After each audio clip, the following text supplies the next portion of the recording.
ഇന്ത്യയുടെയും ചൈനയുടെയും അക്കാലത്തെ ശാസ്ത്ര പുരോഗതിയുടെ ഭാഗമാണെന്നാണ് ഞാൻ മനസ്സിലാക്കുന്നത്. അപ്പൊ എല്ലാ കാലത്തും ലോകം നിയന്ത്രിച്ചുകൊണ്ടിരുന്ന അല്ലെങ്കിൽ നിയന്ത്രിക്കേണ്ട രണ്ട് ശക്തികളാണ്. അപ്പൊ അതുകൊണ്ട് തന്നെ ഇന്ത്യയും ചൈനയും തമ്മിലുള്ള ബന്ധം അത്രമാത്രം പ്രാധാന്യം അർഹിക്കുന്ന ഒന്നാണ്.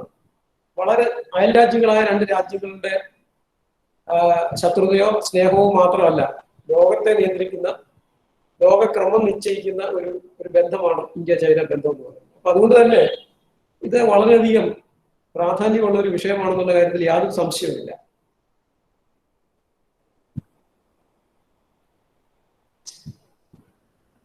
പ്രാചീനമായിട്ട് നോക്കുമ്പോൾ വളരെ രസകരമായ ഒരു കാര്യം നമുക്ക് കാണാം. ഇപ്പോൾ നമ്മൾ പലപ്പോഴും ഇന്ത്യക്കാരെന്നുള്ള നിലയിൽ നമ്മളുടെ ഉള്ളില് നമ്മുടെ ഭരണകർത്താക്കളും മാധ്യമങ്ങളും മറ്റുള്ളവരും ഒക്കെ ചേർന്ന് ഒരു ചൈനയെ നമ്മുടെ ഒരു ആജന്മ ശത്രുവായിട്ടും ഒക്കെ ചിത്രീകരിക്കാൻ, അതുപോലെ തിരിച്ചും ഇന്ത്യ എന്ന് പറയുന്നത് ചൈനയുടെ വലിയ ശത്രുവായിട്ട് അവിടെയും ചിത്രീകരിക്കാനുള്ള ശ്രമങ്ങൾ നടക്കുന്നുണ്ട്. ചൈനീസ് പല സർവകലാശാലകളിലും പരസ്പരം സഹകരിക്കുകയും ഒന്നിച്ച് പ്രവർത്തിക്കുകയും ചെയ്യുന്ന ഒന്നിലധികം ചൈനീസ് പ്രൊഫസർമാരുണ്ട്. വളരെയധികം അടുത്ത ബന്ധം അവരുമായിട്ട് എനിക്കുണ്ട്. പക്ഷെ ദൗർഭാഗ്യവശാൽ ഇന്ന് ഇങ്ങനെ ഒരു വലിയൊരു ശ്രമം തന്നെ തുടരുന്നുണ്ട്. ഇതാണ് ഞാൻ പറഞ്ഞത്. എനിക്ക് അല്പം ദുഃഖവും വലിയ ആശങ്കയും ഇക്കാര്യത്തിലുണ്ട്. ഒരു ഭ്രാന്ത് പിടിച്ച അവസ്ഥയിലേക്കാണ് കാര്യങ്ങൾ പോകുന്നതെന്ന് ഞാൻ ഭയപ്പെടുന്നുണ്ട്. നമ്മളെ പറഞ്ഞ് പഠിപ്പിച്ചതുപോലെയൊന്നും ആയിരുന്നില്ല ഇന്ത്യ ചൈന ബന്ധങ്ങൾ. ഞാനൊരു ചരിത്ര വിദ്യാർത്ഥിയല്ല, എന്റെ വിഷയം ചരിത്രമല്ല. പക്ഷെ ചരിത്രം എനിക്ക് ഇഷ്ടപ്പെട്ട ഒരു വിഷയം തന്നെയാണ്. കൗണ്ടില്യന്റെ അർത്ഥശാസ്ത്രത്തിൽ തന്നെ മഹത്തായ ചൈന പാരമ്പര്യത്തെ കുറിച്ചും അല്ലെങ്കിൽ ഈ ചീനാംശക് എന്ന് പറയുന്ന വലിയ സംസ്കാരത്തെ കുറിച്ചൊക്കെ വലിയ പരാമർശങ്ങളുണ്ട്. പ്രാചീന കാലത്ത് ചൈനയുമായിട്ട് വലിയ വലിയ ആത്മബന്ധം ഉണ്ടായിരുന്ന ഒരു ഇന്ത്യൻ ഭരണാധികാരിയായിരുന്നു ഹർഷവർദ്ധൻ. ഹർഷവർദ്ധന്റെ കാലത്ത് ചൈനയുമായിട്ട് വലിയ വ്യാപാര ബന്ധങ്ങളുണ്ടായിരുന്നു. ഇന്ത്യക്ക് ഏറ്റവും കൂടുതൽ ബന്ധമുണ്ടായിരുന്ന ഒരു രാജ്യമായിരുന്നു ചൈന. പക്ഷെ ഹർഷവർദ്ധന് ശേഷം വന്ന ചില ഭരണാധികാരികൾ ചൈനയുമായിട്ട് ചില ഏറ്റുമുട്ടലിന് പോയി. ആ ഏറ്റുമുട്ടലിൽ നമ്മൾ പരാജയപ്പെടുകയും ചെയ്തു. ഇതിൽ എനിക്ക് കൗതുകം ഉണ്ടാക്കുന്ന ഒരു കാര്യം, ഈ 1962 നമ്മളെ ചൈനയുമായിട്ട് ഒരു യുദ്ധം ഉണ്ടാകുന്നതിന് മുൻപ് ചരിത്രത്തിൽ രേഖപ്പെടുത്തിയിട്ടുള്ള അല്ലെങ്കിൽ എന്റെ ശ്രദ്ധയിൽ വന്നിട്ടുള്ള ഒരേ ഒരു ഇന്ത്യ ചൈന യുദ്ധം ഈ ഹർഷവർദ്ധന് ശേഷം നടന്ന ഒരു യുദ്ധം മാത്രമാണ്. ജോസൂട്ടി സാറിനെ പോലെയുള്ള ആളുകൾ ഇതിൽ പങ്കെടുക്കുന്നുണ്ട്. അദ്ദേഹം ഇക്കാര്യത്തിലൊക്കെ വളരെ വിദഗ്ധനാണെന്ന് എനിക്കറിയാം. അല്ലെങ്കിൽ അദ്ദേഹത്തിന്റെ പ്രസംഗത്തിൽ അദ്ദേഹം പരാമർശിക്കും. എന്റെ അറിവ് വെച്ചിട്ട് 1962 മുൻപ് ഇന്ത്യക്ക് ഈ ഒരു യുദ്ധം അല്ലാതെ ഒരു യുദ്ധം ചൈനയുമായിട്ട് ഉണ്ടായിരുന്നില്ല. ഞാനിതിവിടെ ഇത് പറഞ്ഞത്, ചൈന എന്ന് പറയുന്നത് വാസ്തവത്തിൽ നമ്മുടെ അങ്ങനെ ഒരു നിതാന്ത ശത്രുവൊന്നും അല്ല, ആയിരുന്നുമില്ല. പക്ഷെ ഈ വർത്തമാന കാലത്തില് ഇപ്പോൾ നമ്മളുടെ മുമ്പിലുള്ള നമ്മളെ പേടിപ്പെടുത്തുന്ന വലിയൊരു ശത്രുവായിട്ട് ചൈന മാറുകയോ അല്ലെങ്കിൽ അങ്ങനെയാണെന്ന് നമ്മളെ ബോധ്യപ്പെടുത്താൻ കുറെ ആളുകൾ ശ്രമിക്കുകയോ ചെയ്യുന്നു എന്ന് ഞാൻ കരുതുന്നുണ്ട്. പക്ഷെ കുറെയൊക്കെ അങ്ങനെ സംഭവിക്കുകയും ചെയ്തിട്ടുണ്ട്. അത് രണ്ട് ഭാഗത്തും അതിന്റെ ശ്രമങ്ങൾ ഉണ്ടായിട്ടുണ്ട്. അതിന്റെ ഉദ്ദേശങ്ങൾ എന്തായിരുന്നു എന്നുള്ളതും എനിക്ക് അറിഞ്ഞുകൂടാ. ഒരു പക്ഷേ സമാന്തരമായിട്ട് ഉയർന്നു വരുന്ന ഒരു ശക്തിയുടെ സ്വാഭാവികമായ പ്രകടിതഫലമാണോ എന്ന് എനിക്ക് അറിഞ്ഞുകൂടാ. മറ്റൊരു കാര്യം, ഈ 1949-50 കാലഘട്ടത്തില് ചൈനയുമായിട്ട് ഏറ്റവും നല്ല ബന്ധമുണ്ടായിരുന്ന ഒരു രാജ്യമായിരുന്നു ഇന്ത്യ. ഞാനിത് പറയുന്നത് ആധുനിക കാലഘട്ടത്തിലും, അതായത് ചൈനയ്ക്ക് 1950 തുടക്കത്തിൽ ഒരു നോൺ സോഷ്യലിസ്റ്റിക് രാജ്യവുമായിട്ട് ഒരേ ഒരു ബന്ധമുണ്ടായിരുന്നു, ഇന്ത്യയുമായിട്ട് മാത്രമായിരുന്നു. ബാക്കി എല്ലാ ബന്ധങ്ങളും സോഷ്യലിസ്റ്റ് രാജ്യങ്ങളുമായിട്ട് മാത്രമേ ആയിരുന്നു. അന്ന് തന്നെ വളരെ പ്രസിദ്ധവും പിന്നീട് കുപ്രസിദ്ധവുമായിട്ട് മാറിയ ഹിന്ദി ചീനി ഭായി ഭായി മുദ്രാവാക്യമൊക്കെ ഇവിടെ പലർക്കും അല്ലെങ്കിൽ മുതിർന്നവർക്കൊക്കെ നല്ലവണ്ണം അറിയാവുന്ന ഒരു മുദ്രാവാക്യമാണ്. പക്ഷെ അതിനെ തുടർന്നാണ് 1962 ദൗർഭാഗ്യകരമായ യുദ്ധം ഉണ്ടായി. അതിനുശേഷം വീണ്ടും ഒരു പ്രാവശ്യം കൂടി ആ യുദ്ധത്തിന്റെ പരിണത ഫലങ്ങൾ തുടർന്നു. പക്ഷെ 1980 തുടക്കത്തിൽ വീണ്ടും രാജീവ് ഗാന്ധി മന്ത്രിസഭയുടെ കാലത്താണെന്നാണ് എന്റെ ഓർമ്മ. രാജീവ് ഗാന്ധി ആണെന്ന് ഓർക്കുന്നത്, ഞാൻ ഓർമ്മയിൽ നിന്നാണ് പറയുന്നത്. രാജീവ് ഗാന്ധി ബെയ്ജിംഗ് സന്ദർശിച്ചു. 1980 തുടക്കത്തിൽ വീണ്ടും ആ മഞ്ഞുരുകി. കുഴപ്പമില്ലാതെ പോയി. അപ്പൊ എനിക്ക് തോന്നുന്നു 1950-കൾക്ക് ശേഷം ഒരു 3 ഫേസ് ഇന്ത്യ ചൈന ബന്ധത്തിൽ ഉണ്ടായിട്ടുണ്ട്. 1950 മുതൽ 60 വരെയുള്ള ആദ്യത്തെ കാലഘട്ടം വളരെ ഒരു നല്ല കാലഘട്ടം, സൗഹൃദ ബന്ധത്തിന്റെ ഒരു കാലഘട്ടം. അതിനുശേഷം 1960-കളുടെ തുടക്കത്തിൽ 62-ലുണ്ടായ യുദ്ധവും അതിനെ തുടർന്നുണ്ടായ ഒരു കാലഘട്ടം. പിന്നെ 80-ന് ശേഷം ഉരുത്തിരിഞ്ഞു വന്ന ഒരു കാലഘട്ടം. 80-ന് ശേഷം ഇന്ത്യയും ചൈനയും പരസ്പരം സംശയത്തോടുകൂടി വീക്ഷിക്കുകയും വളരെ സൂക്ഷിച്ച് പെരുമാറുകയും ചെയ്യുന്ന ഒരു കാലഘട്ടം തുടർന്നു വന്നു. പക്ഷെ വളരെ സമീപഭാവിയിൽ നമ്മൾ പലപ്പോഴും ഇപ്പൊ തന്നെ ഈ കഴിഞ്ഞ 1-2 മാസങ്ങൾക്കുള്ളിൽ ഏറ്റുമുട്ടലിന്റെ വക്കിലേക്ക് പോകുന്ന ഒരു അവസ്ഥ പോലും ഉണ്ടായി. അതിൽ ഏറ്റവും രസകരമായ വസ്തുത, ഈ 2020 ഏപ്രിൽ 1-ാം തീയതി ഈ ഇന്ത്യ ചൈന ബന്ധത്തിന്റെ 1950-ല് നമ്മൾ ഒപ്പുവെച്ച ഒരു വളരെ പ്രസിദ്ധമായ ഒരു ട്രീറ്റിയുടെ 70-ാം വാർഷികമായിരുന്നു. ആ 70-ാം വാർഷികത്തിലാണ് നമ്മൾ വീണ്ടും ഒരു ഏറ്റുമുട്ടൽ അല്ലെങ്കിൽ ഒരു ഏറ്റുമുട്ടലിന്റെ അവസ്ഥയിലേക്കോ പോയത്. ഈ ഏറ്റുമുട്ടലിനെ കുറിച്ച് ഒരു പരാമർശം ഞാൻ നടത്താതിരിക്കാൻ എനിക്ക് നിർവാഹമില്ല. കാരണം ലോകം മുഴുവൻ അക്കാഡമിഷ്യൻസ് ഒക്കെ ചർച്ച ചെയ്യുന്ന ഒരു വിഷയമാണ്. ഈ കോവിഡിന്റെ ഒക്കെ പശ്ചാത്തലത്തിൽ നമ്മൾ ലോകത്തിലെ സമ്പദ് വ്യവസ്ഥ കൂപ്പുകുത്തി, പല രാജ്യങ്ങളുടെയും സമ്പദ് വ്യവസ്ഥ വലിയ കുഴപ്പത്തിലേക്ക് നീങ്ങുന്നു. പക്ഷെ അപ്പോഴും ഇന്ത്യയും ചൈനയും അമേരിക്കയും ഉൾപ്പെടെയുള്ള വൻശക്തികളൊക്കെ അനേക ദശലക്ഷം ഡോളറുകളാണ് ഈ ആയുധങ്ങൾക്കും സൈന്യത്തിനും വേണ്ടി ചെലവഴിച്ചുകൊണ്ടിരിക്കുന്നത്. ഇതിന്റെ ഒരു ശതമാനം വെട്ടിക്കുറച്ചാൽ ഈ മഹാമാരിയെയും അല്ലെങ്കിൽ ഇതുപോലുള്ള ദാരിദ്ര്യത്തെ നേരിടാൻ നമുക്ക് ആയിക്കൂടെ എന്നൊരു ചിന്ത ലോകത്തിലെ ബൗദ്ധിക രംഗത്ത് ഉയർന്നു വരുന്നുണ്ട്.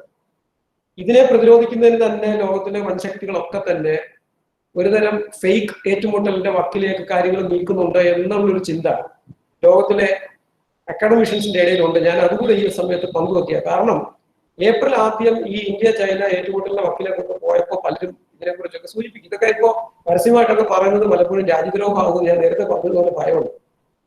കാരണം ഇതങ്ങനെയല്ല, ഒരു വലിയ ആയുധ കച്ചവടം നടത്തേണ്ടത് നമ്മുടെ ആവശ്യമാണ്.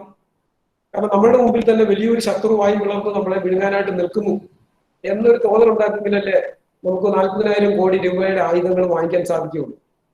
അല്ലെങ്കിൽ ഈ കോവിഡിനെ നേരിടുന്ന അവസ്ഥയിൽ നമുക്ക് കഴിഞ്ഞ 2 ആഴ്ചക്ക് മുമ്പ് 40,000 കോടി രൂപയുടെ ആയുധ ഉടമ്പടി നമ്മൾ ഒപ്പുവെച്ചു. കാരണം നമ്മളുടെ മുമ്പിൽ ചൈന എന്ന് പറയുന്ന ഒരു വ്യാളി വായും പിളർന്ന് നിൽക്കുകയാണ്. ഞാൻ ഇതൊക്കെ സൂചിപ്പിച്ചത് ഈ സന്ദർഭവശാൽ ഈ ഒരു ബന്ധവുമായിട്ട് ബന്ധപ്പെട്ട് ഞാൻ പറഞ്ഞതാണ്. ഇത് എൻ്റെ ഒരു റാൻഡം തോട്ട്സ് ആണ്. കാരണം ഈ സാമൂഹ്യ അവസ്ഥകളെ കുറിച്ചൊക്കെ നിരീക്ഷിക്കുന്ന നിങ്ങളെ പോലുള്ള ഒരാളിനെ എന്നുള്ള നിലയിൽ തന്നെയാണ് ഞാനിത് ഷെയർ ചെയ്തത്. പക്ഷെ ഒരു കാര്യം ഞാൻ ഉറപ്പിച്ച, അല്ലെങ്കിൽ നേരത്തെ പറഞ്ഞതിനെ ആവർത്തിച്ച് പറയട്ടെ, ഇന്ത്യ ചൈന ബന്ധം എന്ന് പറയുന്നത് ഇന്ത്യയിലെയും ചൈനയിലെയും ജനങ്ങളെ മാത്രം ബാധിക്കുന്ന പ്രാദേശികമായ ഒരു വിഷയമല്ല. പ്രാചീന കാലം മുതൽ ലോകത്തിലെ 2 വൻശക്തികളെ, ലോകക്രമത്തെ നിയന്ത്രിക്കുന്ന വലിയ 2 രാജ്യങ്ങളുടെ, അല്ലെങ്കിൽ ലോക ജനസംഖ്യയുടെ പകുതിയിലധികം വരുന്ന 2 രാജ്യങ്ങളുടെ സംസ്കാരത്തിന്റെ ബന്ധത്തിന്റെ ലോകക്രമം തന്നെ നിശ്ചയിക്കുന്നതാണ്. അതുകൊണ്ട് തന്നെ ഈ വിഷയം വളരെ പ്രധാനപ്പെട്ടതാണ്. അതെങ്ങനെയായിരിക്കണം, അല്ലെങ്കിൽ അതിന്റെ ഉൾക്കള്ളികൾ, അല്ലെങ്കിൽ അതിന്റെ ഉള്ളുകൾ എങ്ങനെയാണ് എന്നുള്ളതിനെ കുറിച്ച് പഠിക്കേണ്ടത് തീർച്ചയായിട്ടും നമ്മുടെ ആവശ്യമാണ്. അങ്ങനെ വളരെ പ്രാധാന്യമുള്ള ഒരു വിഷയം സംഘടിപ്പിച്ച CMS കോളേജിലെ ചരിത്ര വിഭാഗത്തിലെ അധ്യാപകരെയും വിദ്യാർത്ഥികളെയും പ്രിൻസിപ്പൽ എന്നുള്ള നിലയിൽ ഞാൻ ഹാർദവമായിട്ട് അഭിനന്ദിക്കുന്നു. ഈ വെബിനാറിൽ പങ്കെടുക്കുന്ന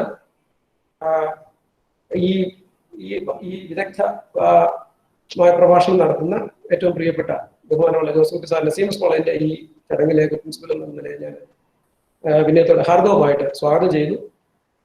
ഈ വെബിനാർ ഉദ്ഘാടനം ചെയ്തതായിട്ട് അറിയിച്ചുകൊണ്ട് ഈ വെബിനാറിലെ എല്ലാ ആശംസകളും നേർന്നുകൊണ്ട് ഞാൻ നിർത്തുന്നു. വളരെ നന്ദി. Thank you, sir, for your thought-provoking words. Today, we are blessed with an eminent resource person as our speaker, Dr. Josukutty CA, Associate Professor and Honorable Director, Survey Research Center, Department of Political Science, University of Kerala. He had a number of academic positions at various universities and is widely acclaimed for his work in politics. On behalf of CMS College and all those who have gathered here, I wholeheartedly welcome you, sir, to this webinar. Thank you.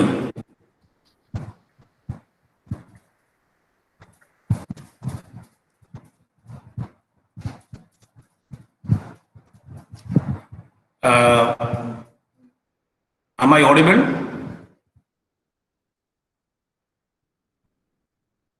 Am I audible? ഞാൻ പറയുന്നത് കേൾക്കാമോ? Yes, sir. Okay.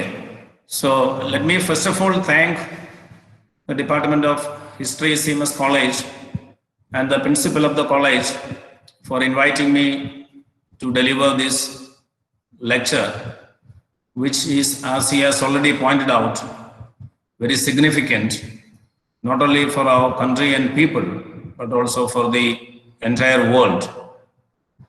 Now, what would come out of this, or how this relationship is going to evolve on the basis of what has happened in the border, is likely to have a global impact.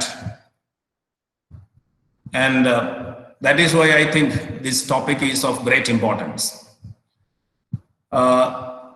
Without wasting time, let me straight away start with the topic, that how this relationship is going to affect our, not only our country, but as already been said, the entire world. I'm just trying to bring in the PowerPoint with the help of which we would be delivering this lecture. Let me just bring in.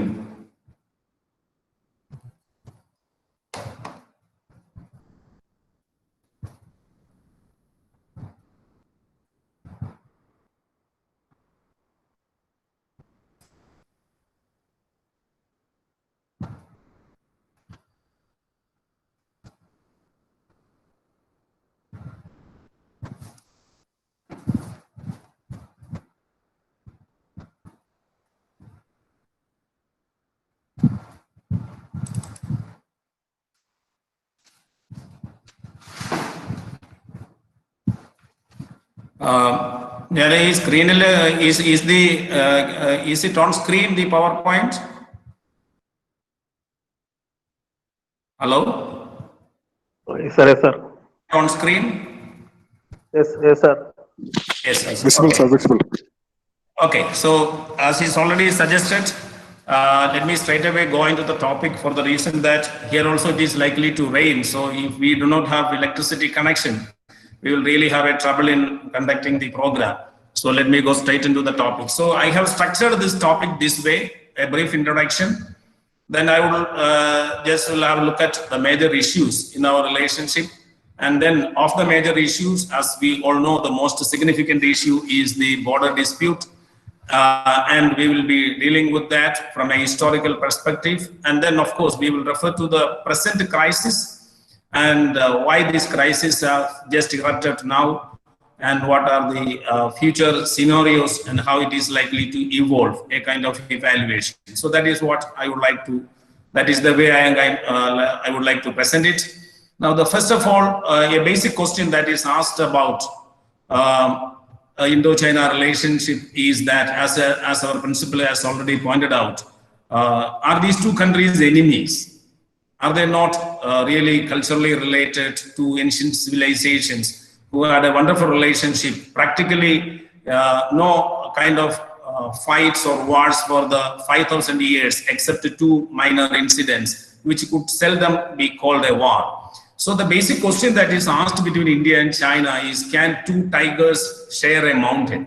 So that has been a title given by one of the writers regarding Indo-China relationship, particularly the conflictual aspect of the relationship. So let us put it in a different way: can the elephant and the dragon coexist peacefully?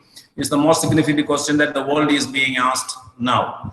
Now, when India and China became independent, I will be going into the history, switching back and again into the present. So that is the way I would like to deal with the topic.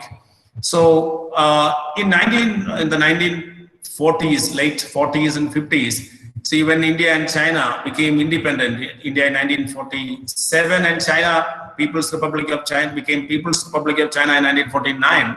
So both of them were, in a sense, trying to have an India-centric world, and China a China-centric world.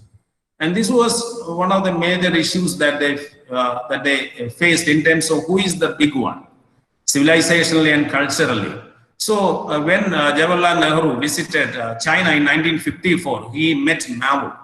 And Jawaharlal Nehru, though he received a hero's welcome, and the ambassador of that time says that no other world leader has received such a warm, enthusiastic welcome in China like that of Nehru.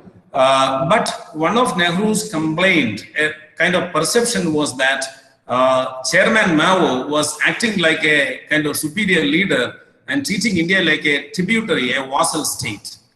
So that was very much there. So I would say that the perception battle regarding who is the big one, culturally, civilizationally, in terms of power, started long back with the beginning of our modern history. When I say modern history, I would say I would rather refer to as the period when we became independent. Though the modern history period is different in historical understanding, as you all know. So the Chinese kind of wanted to present themselves as the Middle Kingdom, as the center of the world. And India, as you know, a great civilizational country with a lot of history, culture, achievements, and so on. So this perception battle was there in the very beginning itself. Now, though I would say that though this took place in the context of India and China moving as brothers, and all the kind of ideological and commonality of interest and other kind of affinities between these two countries, actually they had a kind of what we would say a kind of competition in the underground, or as the backdrop, a kind of competition was there. So when Nehru felt that Mao was acting like a kind of a superior leader, and in 1957, one of the conferences in Bandung, Zhou Enlai was the prime minister of China at that time. He felt that Nehru was acting like a big brother to him. So this kind of a peer competition, a kind of perception battle was already there in Indo-China relations. So that, in a sense, set the stage for the relationship, despite the fact that India was the first non-communist country to recognize China. India was the country that, in fact, supported China for its membership in the UN, and also India supported China against all kinds of imperialist machinations by countries like United States and Britain and so on. So we supported each other in the beginning, but at the same time, there was this kind of competition, which actually has developed into conflict in 1962 war. And then our sir was telling, generally we would say that our history for the last 5,000 years has been, before the 1950s, has been one of very peaceful, except two minor incidents. One was during the period, the war between the Kushan and the Han Empire. That was the period in the 7th and 8th century when there was a minor incident. And then again in the 14th century, there was a Mongolian attack on the Sultanate in Delhi. So those were not very substantial in the sense that they could seldom be called major wars. So we could generally say that our relationship for the 5,000 years have been quite peaceful and a kind of coexisting relationship. And many say that it was mainly because Himalayas was a great barrier to cross over and fight a war. But despite that, we had, as our principal has rightly pointed out, that we had a very strong cultural relationship. വളരെ ശക്തമായിട്ടുള്ള സാംസ്കാരിക ബന്ധവും വളരെ സാംസ്കാരിക നായകന്മാരുടെ സന്ദർശനങ്ങളും മറ്റുമൊക്കെ ഉണ്ടായിരുന്നു എന്നുള്ള കാര്യത്തിൽ യാതൊരു സംശയവുമില്ല. പക്ഷേ ഇന്ന് നമ്മൾ കാണുന്നത് എന്താണ്? Today we are looking at India and China, two great countries fighting or kind of tension-ridden conflictual relationship. ഇത് രണ്ട് ന്യൂക്ലിയർ പവേഴ്സ് ആണ്, ലോകത്തിലെ രണ്ട് പ്രധാനപ്പെട്ട സാമ്പത്തിക ശക്തികളാണ്, രണ്ട് പ്രധാനപ്പെട്ട സൈനിക ശക്തികളാണ്. അവരുടെ മാനവശേഷിയും അവരുടെ അതർ റിസോഴ്സസും അവരുടെ മാർക്കറ്റ്സും ഒക്കെ will have a great impact on global governance. So the major question that troubles us is this going to be a relationship of conflict or cooperation? Let us have a look at the historical evolution of the relationship for some time. As has been rightly pointed out in the beginning that, so it could be taking into account the current developments also. I would like to divide the period into 5. The first period was 1950-62 period. In 1950-62 period, it was a great there was a great sense of ideological affinity, despite the war, I would say. There was great ideological affinity. We were treated as brothers. There was great support for each other. There was kind of support for anti-imperialism. We had kind of an Asianism, love for Asia. All those things took place during this period. And we also entered into some of the best treaties in the world, the 1954 Indo-Tibetan Trade Treaty, which we call the Panchashil, and the principles of Panchashil were very significant in these days. But so to say, it was during this period of great relationship, great affinity and commonality of interest in the relationship, that in 1962 we fought a war. And basically, the basic reason for the war was that we, despite all these commonality of interest and common views, we never agreed on the borders between India and China. Now, I would say what happened in the late 1950s and what happened in 2020, May, June, July, in our border is for the same reason. That is, we do not have a commonly agreed border. So this is affecting our relationship really bad. Now, let me dwell upon the, I would rather, before going into the details, I would say, I would just look at historically how India and China looked at our borders. Now, we know that India and China were under colonial rule for long periods of time. And during this period, British India entered into a number of treaties with China, and particularly as far as India is concerned, with the autonomous region Tibet. And during this period, in the 19th and the 20th centuries, during which Britain entered into a number of treaties with China, and particularly with the Tibet, this was a period of a century of humiliation for China. You know, from the first Opium War in 1840, China was repeatedly defeated by many European countries, particularly Britain and the United States and so on. So the Chinese consider it as a period of humiliation for them, 1842 till, let us say 1940, 1950 till their independence. So during this period, China was very weak to enter into any kind of treaties. And it was during this period that the so-called McMahon line, which India considered as the line of the border line between India and China, which the Chinese do not agree for many reasons. Some of the main reason is that they say that they have not signed the agreement. The McMahon line, which was the agreement, was between Britain and the Tibetans, local representatives of the Tibetan autonomous region. That is what the Chinese say. So since the Chinese have not signed the agreement, and since they have a lot of disagreements with the line drawn by McMahon, the Chinese say that we want to redraw the line on the basis of the ground realities, taking into account geographical features, historical factors, customs and traditions, the trade practices, and so on. So the fundamental difference for the 1962 war was the differences in our approach to the border line drawn by the Britishers, which the Chinese do not recognize, whereas India consider it as the official line. India consider it as this is the line that we should base our border on. So since we do not agree, when discussions were going on between India and China in the 1950s, the Chinese repeatedly raised the issue that the border issue can be settled only through negotiations. But the Indian position was that there shall be no negotiations on the McMahon line, since it is already an agreement between India and China, though it was signed by the British government on behalf of India. So the Chinese criticized it as an imperialist treaty which does not recognize China's rightful claims in the border. Whereas India says that since it has already been signed and in existence for over so many years, this has to be recognized as the official border, and there shall be no negotiations on this border. Basically, this difference even now continues. The Chinese position was that let us maintain the status quo and conduct a joint survey of the border region and then reach an agreement. which India did not accept.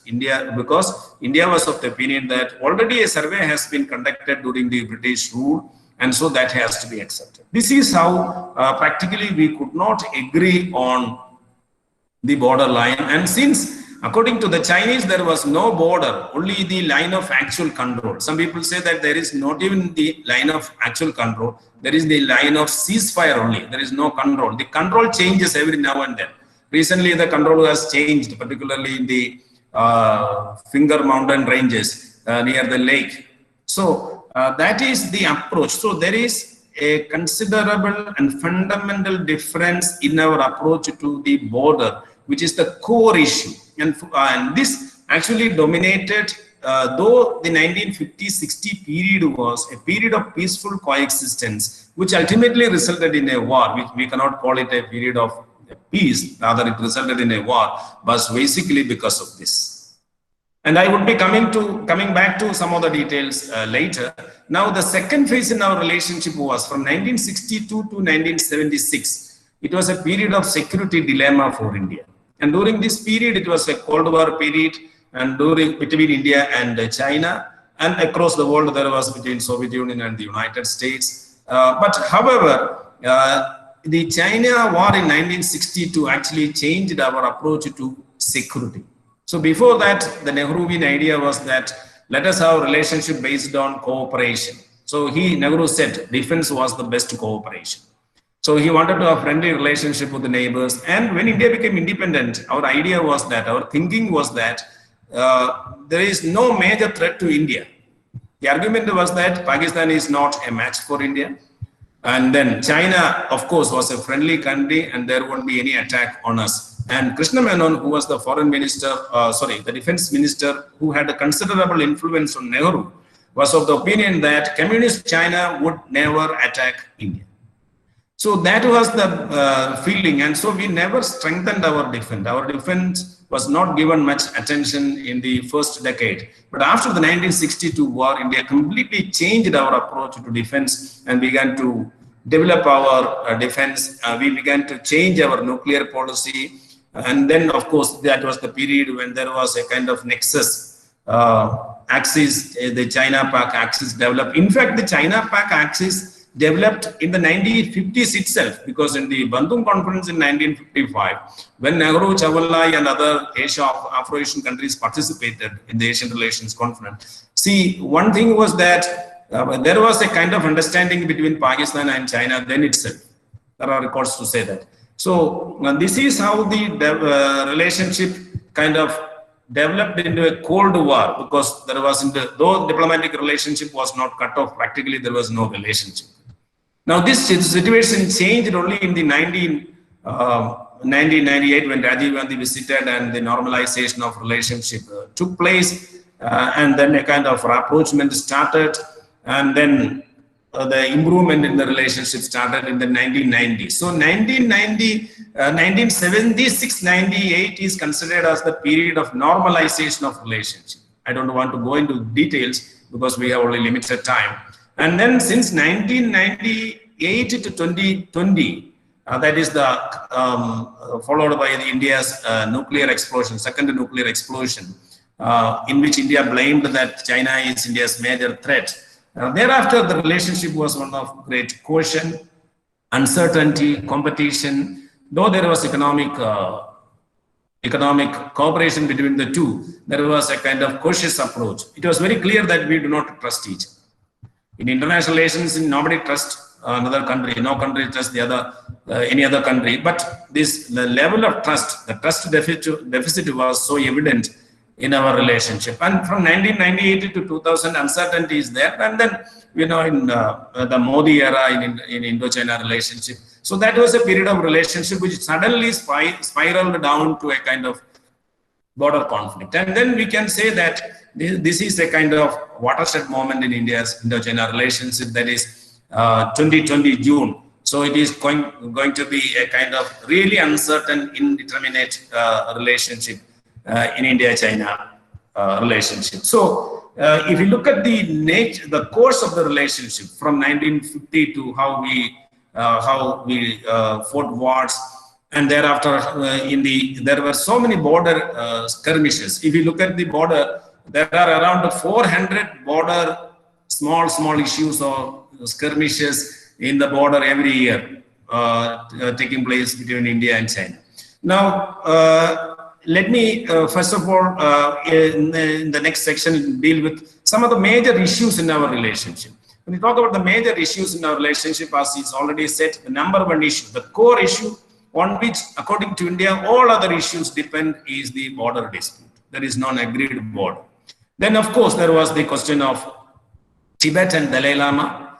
It has a lot of history, Tibet and Dalai Lama. See, in 1950, when the Tibet was taken over by China, and there was then the uprising in Tibet was suppressed. Dalai Lama took refuge in India, and that was considered by China as an important anti-China activity, because Dalai Lama was considered as a dissident leader who did not accept Chinese control over Tibet, and so that was considered as an important anti-China activity. And there were also a lot of complaints about India being the home of anti-China activities, and along with United States and so on. So when we gave refuge to Dalai Lama from Tibet, so that was an important issue in our relationship. Then, of course, currently, if we look at the relationship, China-Pak axis is a major problem in our relationship. I'm not going to explain these issues, but just for your reference,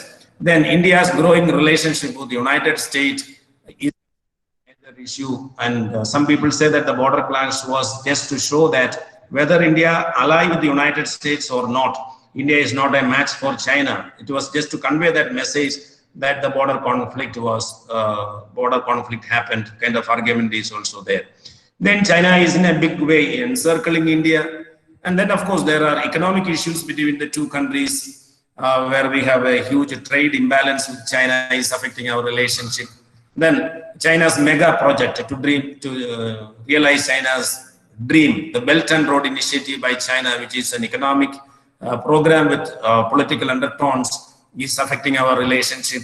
Then, of course, China and India are competing against each other in most of the international forums. China is opposing India's membership in the UN Security Council, and it opposes India in the nuclear suppliers group and so on.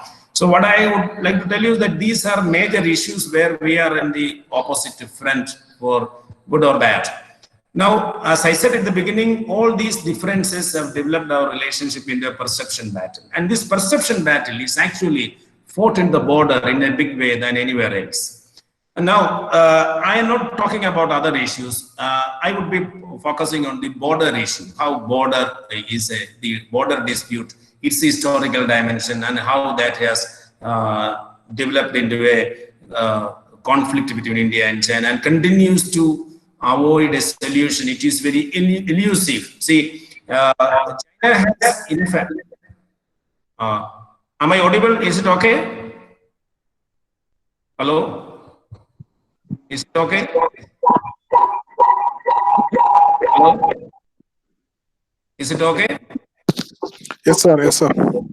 Yes. So, in the border, right now I am focusing on the border issue. Other issues, let us not take into consideration now for many reasons. So the border, as I said, is not a demarcated border according to the Chinese. For India, it is the key issue, and the Indian position is that unless and until we solve the border issue, there can be no solution to Indo-China problem. So to be precise, our border between India and China is around 3,500 kilometers, and it is in three sectors. Our border is divided into three sectors. So that is, if you let me go to a map where you can see it in the map. I don't know whether it is big enough for your view. So there are three sectors for our border. One is the western sector. Western sector is the border that we have with China in Jammu and Kashmir, including in the Jammu and Kashmir region, where it is around 1,570 kilometers. So that is where the Aksai Chin and most of the current border conflicts took place in that region. That is in the Aksai Chin region, or in the western sector where it borders with Kashmir, Jammu and Kashmir particularly. Then we have the central sector where the border is shared between Himachal Pradesh and part of Uttarakhand and all. So it is around 500 kilometers. And then after Nepal and Bhutan in the map, you have the Arunachal Pradesh, which is marked in red. That also comes around 1,300 kilometers. In between, between Nepal and Bhutan, you have Sikkim. That part is also in the eastern sector. So India's border with China has three sectors: western sector, and then the eastern sector, and then you have the central sector. In fact, the central sector is actually a peaceful region where we don't have much problems with each other. Whereas in the western sector, we have real issues, and in the eastern sector also we have real issues where we contest each other. For example, in the western sector, which is Aksai Chin, Ladakh region, China has occupied around 38,000 square kilometers of Indian territory. That is Aksai Chin, occupied in the 1962 war. And there is also some territory which Pakistan and China exchanged in 1963. So that together constitute Ladakh and the region beyond. The area that Pakistan has given to China is known as the Baltistan region. And then you have the middle, Himachal Pradesh, Uttarakhand region, you have the middle region, as I said. And then Sikkim and eastern, you have around 90,000 kilometers, Arunachal Pradesh, which China claims as its territory. So, in fact, the border issue is actually the most complicated is in the Aksai Chin or in the Ladakh region, where both these countries claim. And in the eastern sector, which is Arunachal Pradesh, China claims the entire state of Arunachal Pradesh as theirs for historical reasons. As I said in the beginning, the McMahon line is by and large clearly demarcated in the eastern sector. But since the Chinese do not recognize that, they want renegotiations, and so that is also not acceptable to China. So in the we will come to the eastern sector later. Let us have a look at the Ladakh Aksai in Tibet western border. If you look at the map, just across to the east of Jammu and Kashmir or Uttar Pradesh, in the map you can see Tibet. In the map you can see Tibet, China and Tibet. So actually we share the border with an autonomous region, an earlier autonomous region of China, which is Tibet. So our border is actually with Tibet. We do not share a border with Chinese mainland in the historical sense of the term. So here in the western sector, where you have Ladakh, Aksai Chin, Tibet region, you can see up to 10th century, in fact, Ladakh was a part of Tibet. Historically, Ladakh belonged to Tibet. And then for a brief period of time, it was an independent state. And then in the 16th century, when the Mughal Empire was very powerful, it became a tributary of the Mughal Empire, the Ladakh region, Aksai Chin region. And then with the decline of the Mughal Empire, you see the arrival of the Britishers, and later it come under the British influence. And during this period, Ladakh was also under the influence of Tibetan Buddhist culture. Since it was up to 10th century, Ladakh was historically a part of, historically I was under the cultural and religious influence of Tibet. So when the Mughal Empire declined and with the arrival of the Britishers, you find that Ladakh increasingly becoming, Aksai Chin region increasingly became under British influence. And under British influence, you know what happened? They demarcated lines and brought it under control. And in 1842, they signed the state of Jammu and Kashmir. signed a treaty. And by that time, by 1840s, 45 period, the state of Jammu and Kashmir was also became a part of the British Empire. And at that time, Ladakh, which was part of the state of Jammu and Kashmir, or the Kingdom of Jammu and Kashmir, became a part of the British Empire, and they appointed a ruler, the king of Jammu and Kashmir, as the ruler of Ladakh. So Ladakh came under British, in a sense, was under British control, and thereby was under Indian control, the British India control. So that was how Ladakh or Aksai Chin came to be regarded as a part of the British Empire, and when the British left, it became a part of India. But the problem is that the Chinese do not recognize that. They say that historically, Ladakh and Aksai Chin particularly has been a part of Tibet, and so it is a part of China. You know, Tibet has been historically an autonomous region of China, but it has always been under the supremacy of China, under one rule. But whenever China was weak, Tibet became more independent and autonomous. And particularly during the British rule, Tibet was more or less under British influence, because China was very weak from 1840 till their independence, and so they had serious limitations in controlling Tibet. So historically, this region has been, I would say, a part of the power which actually controlled the region. In fact, the British influence in controlling Tibet, including Aksai Chin and Ladakh region, though it was part of British India and the state of Jammu and Kashmir, the Kingdom of Jammu and Kashmir, their interest was to prevent the arrival or kind of invasion from the Russian Empire, who were just beyond just beyond Afghanistan. So if you look at the map, you will see the Russian influence to the north of Afghanistan. And so the British Empire always feared the Russian invasion. So they wanted to kind of keep a buffer state. So Tibet, Ladakh, Aksai Chin region actually served as a buffer zone for the British against the invasion of other empires, particularly the Russian Empire and also the Chinese. Though the Chinese were weak, they were also considered as historically an empire. So that is about the western part of the territorial dispute. How Aksai Chin or Ladakh region was under Tibetan influence, was under British influence, was a part of the Kingdom of Jammu and Kashmir, was under Tibetan influence. So all these empires or countries at different periods of time kept these regions under their control. Not only that, Ladakh was an independent state for some period of time.